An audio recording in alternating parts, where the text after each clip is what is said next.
November 17, 1998, 11:47 p.m., Mason, Ohio. A 911 operator receives a call that will set the trajectory for one of the most frustrating cold cases in county history. The caller is a man. His voice is strained, polished, rehearsed. He identifies himself as Dr. Julian Hartman, a 42-year-old cardiothoracic surgeon. He says his wife, Eleanor Hartman, a 39-year-old former ballet dancer, has been shot. The line goes silent for exactly 4 seconds. Then the wail begins. "Please, please hurry. She's not breathing." Oh God, I was in my study. I heard a noise. I came downstairs and the back door is open. There was a man. I saw a shadow. Please, you have to believe me. The dispatcher notes something odd. Dr. Hartman does not ask for medical advice. He does not attempt CPR. He weeps, but the tears do not seem to sync with the words. When police arrive at 11:59 p.m., they find a scene of apparent tragedy. Eleanor Hartman lies at the base of the spiral staircase in the foyer, single gunshot wound to the chest. Her eyes are open. In her right hand, clutched so tightly that the tendons are still flexed, is a silver cigarette lighter. There is no cigarette. Detective Ron Morris, archival interview, 1999. The husband said it was a burglary gone wrong. The back door had a jimmy mark, a window was open, but nothing was taken. A Cartier watch was on the vanity, cash on the counter. We had a victim, a weapon we couldn't find, and a surgeon with a very precise story. The original investigation lasted 14 months. It was led by Detective Ron Morris, a 20-year veteran who had never seen a crime scene so sterile. There was no forced entry beyond the superficial scratch. The murder weapon, a .22 caliber revolver, was never recovered. The only DNA found on the back door handle belonged to Eleanor herself. The case against Dr. Hartman was entirely circumstantial. The original evidence log listed 3 key items. 1.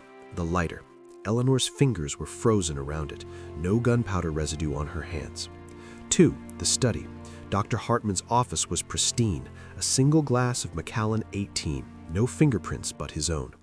3. The neighbor, Mrs. Patricia Voss, age 71, across the street. She claimed to have seen a dark figure leaving the property at 11:30 p.m. Patricia Voss was the prosecution's only hope.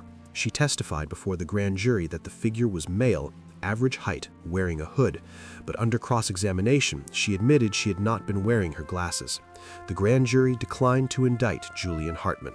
The case was marked unsolved, leads exhausted. The evidence boxes were sealed with red tape and wheeled into the basement of the Mason Police Department. They would sit there for 23 years, 9 months, and 11 days. Detective Morris wrote his final report on January 8, 2000. In the conclusion, he typed a single sentence that would haunt him for the rest of his career. While suspicion falls upon the husband, there is insufficient probable cause to arrest. The evidence does not speak. But the evidence did speak. No one was listening. Julian Hartman did not wait for the dust to settle. 6 months after Eleanor's murder, he sold the Victorian house for $1.2 million. He moved to Naples, Florida. Within a year, he married a former surgical nurse named Lauren Beckett, age 28. He wrote a memoir titled The Shadow in the Stairwell, which became a New York Times bestseller. He appeared on 48 Hours and Larry King Live. He was the grieving widower who became a celebrity. But in the basement of the Mason Police Department, the evidence was rotting, and one detective never forgot the sound of that 911 call. End of Act 1. The case is cold, but the tape is waiting. 2022. The Cold Case Unit of the Warren County Prosecutor's Office receives a federal grant to digitize old evidence. A young forensic technician named Maya Chen is assigned to inventory the Hartman boxes. She is 26 years old. She was not born when Eleanor died. She opens box number 4. Inside, wrapped in a brown paper bag, is item number 7, a Maxell VHS-C tape, model HGX Gold. The label, written in Detective Morris's handwriting, says Garage Security Feed, November 16th to 17th, 1998, 10 p.m. to 2 a.m. Unclear, grainy. The original report said the tape was unusable. Morris wrote that the quality was too poor to identify anyone. But in 1998, they were watching it on a 13-inch CRT monitor. I had a new AI upscaling software called Revis. I thought, why not? Worst case, it's still garbage.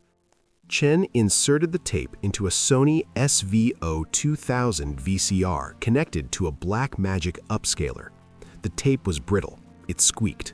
For the first 30 minutes, it showed nothing but the empty driveway, rendered in ghostly green phosphor. At 11:22 p.m., a figure appears, but it is not a burglar, it is not a shadow, it is Eleanor Hartman. Eleanor walks from the garage into the house at 11:22 p.m. She is alone. She is not carrying a purse. She is carrying a small cardboard box. She looks over her shoulder 3 times. At 11:28 p.m., the garage door opens again. This time, 2 figures exit the house. One is Dr. Julian Hartman, the other is a woman. They are holding hands. They are laughing. The woman, Chen will later discover, is not Lauren Beckett. The woman is Dr. Julian Hartman's former patient, a 34-year-old pharmaceutical sales representative named Chloe St. James. The tape shows them laughing. They do not look like people who have just committed a murder. They look like people who have just gotten away with one. My hands were shaking. I called my supervisor at 11 p.m. I said, "You need to come to the lab right now. I think we just solved a 23-year-old murder."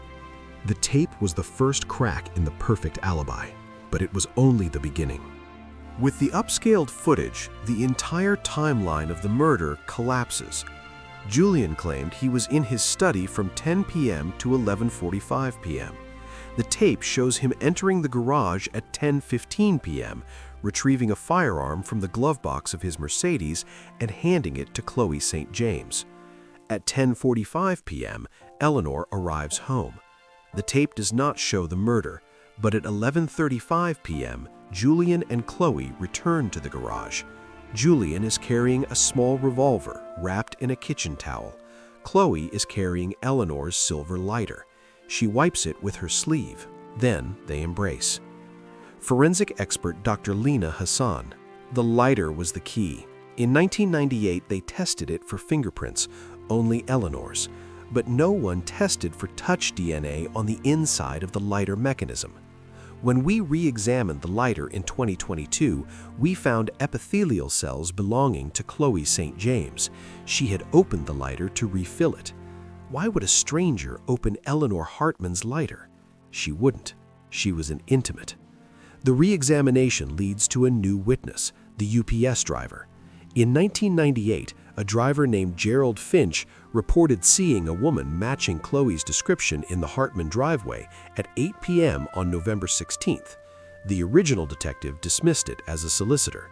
Finch died in 2015, but his delivery log was found in a storage unit by his daughter. The log shows a signature for a package addressed to Eleanor. The signature, C. James. Chloe had been in the house the night before the murder. The police had never checked. The delivery log was entered into evidence on April 2, 2022. It was the first piece of physical proof linking Chloe St. James to the Hartman residence before the murder.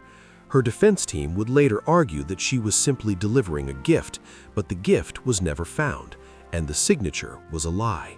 Eleanor did not sign for it. Chloe signed Eleanor's name. End of Act 2.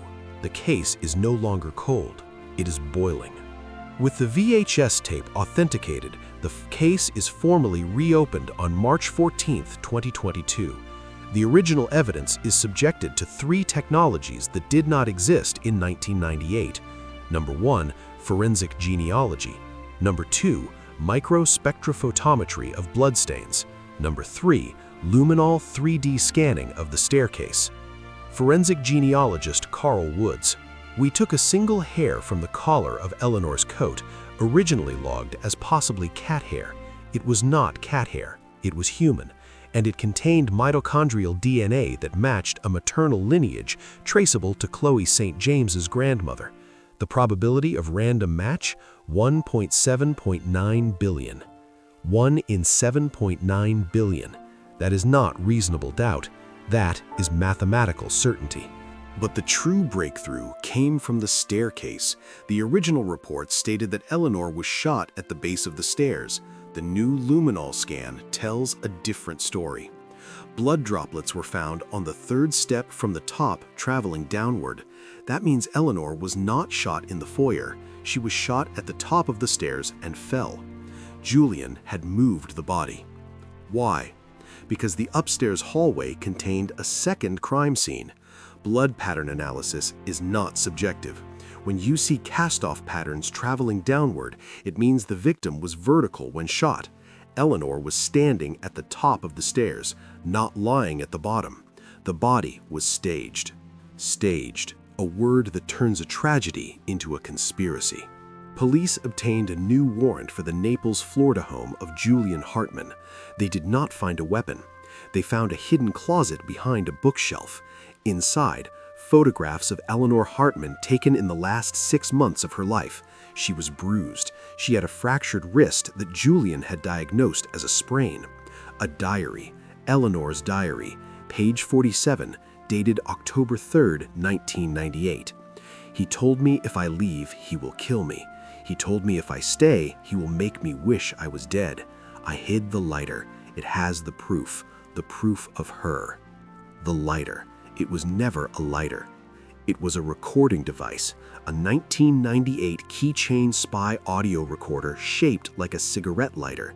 When Eleanor clutched it at the moment of her death, she was not holding a smoking accessory. She was holding a confession.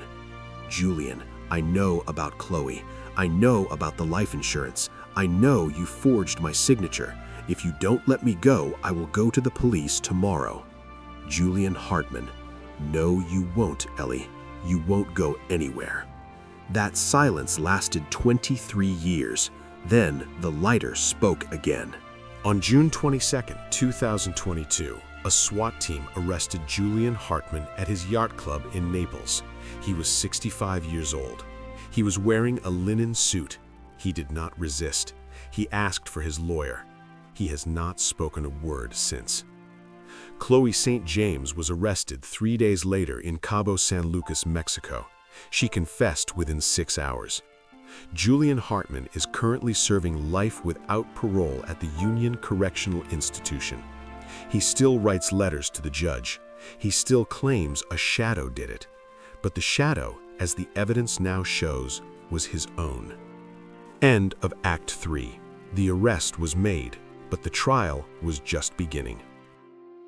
The trial lasted 9 weeks. The prosecution played the entire audio from the lighter. The jury wept. The defense argued that the tape was coerced and that Eleanor had a history of emotional instability. But the re-examined evidence was a mountain, not a mound. The defense called no witnesses. Julian Hartman took the stand in his own defense. It lasted 4 hours. Dr. Hartman, did you love your wife? I adored her. Dr. Hartman, if you adored her, why did you clean the blood off the third step before police arrived? I panicked. You're a surgeon. You don't panic around blood. You directed the paramedics away from the staircase. You said it was unsafe. The only unsafe thing up there was the truth. I did not kill my wife.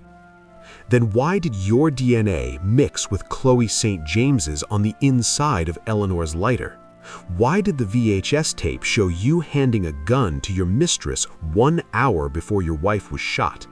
Why did you write a book about grief while hiding a diary that proved you were a monster? No answer, doctor? I'll take that as a confession. Guilty. The jury was dismissed for deliberation. They did not take long. On March 3, 2023, the jury deliberated for just 47 minutes. The verdict? First-degree murder, conspiracy to commit murder, tampering with evidence. The judge asked Julian Hartman if he had anything to say before sentencing. I am innocent. The evidence was tampered with. The tape is a fabrication. You are all making a terrible mistake. The judge did not respond. She looked at the jury. Then she looked at Eleanor's family, seated in the front row. Then she spoke. "Dr. Hartman, you wrote a book about grief. You profited from your wife's death. You used your medical knowledge to stage a crime scene. The evidence did not fail. The system failed. But today, the evidence speaks. You are sentenced to the custody of the Department of Corrections, life without the possibility of parole. Take him away." The Norstem case was buried for 25 years. Then it woke up. Every cold case is just a hot case waiting for the right tool. Chloe St. James received 25 years for second-degree murder. She will be eligible for parole in 2048. She will be 84 years old. Julian Hartman is 66 years old. He will die in a 6-by-9-foot cell. What police discovered when the evidence was re-examined was not just a killer. They discovered the arrogance of closure. In 1998, the case was closed because it was easier to believe in a shadow than a surgeon. The boxes sat in the basement because no one wanted to admit they might have missed something. But the evidence is patient. The evidence does not forget. It waits. It waits for a better microscope, a brighter light, a more stubborn technician. Every cold case is just a hot case waiting for the right tool. That VHS tape was not grainy. It was future-proof. We just had to catch up to it. I carried that case for 23 years. I went to Eleanor's grave every November 17th. I told her I was sorry. Now, I don't have to say sorry anymore. I just have to say, we got him. The Hartman House in Mason, Ohio was demolished in 2021. A CVS pharmacy now stands on the lot. But if you go to the back corner near the dumpster, you can still see a faint outline of the garage floor. The concrete remembers. The evidence remembered. And finally, justice remembered. Final statistics. Years to solve. 23 years, 9 months, 11 days. Pieces of evidence re-examined, 187. New technologies used, 9. Old technologies that failed, 2. Human bias, arrogance. Justice delayed? Yes. Justice denied? No. The system is not perfect, but the evidence, when given a second chance, can become perfect. That is the lesson of Eleanor Hartman. That is the lesson of the basement boxes. That is the lesson of the tape that no one watched closely enough. Until now. Eleanor Hartman was buried on November 21st, 1998. Her grave faced east toward the rising sun. Now, the sun has finally risen on the truth. Rest now, Eleanor. The evidence has kept its promise. Eleanor Hartman. Whispered audio from the lighter. Female voice, faint, ghostly, barely audible. If you find this, I am already gone. Tell my mother I tried. Tell her the lighter was not a weakness. It was a weapon. The evidence is never really closed. It is only waiting.